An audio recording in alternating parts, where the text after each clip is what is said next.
Good morning, Documators.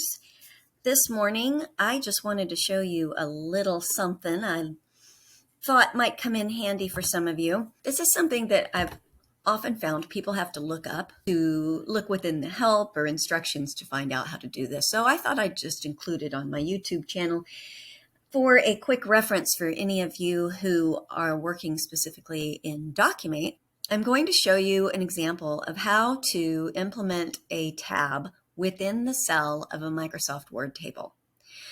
Now, probably many of you have come across the issue where you've tried to tab when you're in a cell, and all that happens is you go over to the next cell.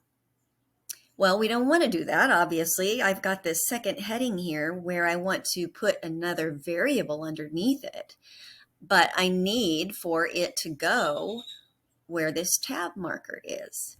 So how do you do that?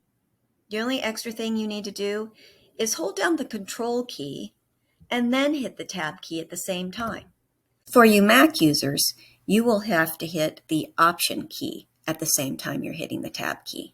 And that will bring you over to where you want your next word or condition or variable to go. So in this case, I'm going to put a condition here where if this is their primary vehicle, they'll enter a yes, but if it's not their primary vehicle, Documate will enter an N for no. So that's how you do it, folks. I would love for you to like this video and subscribe to my channel as I begin to add more word tips and document automation content.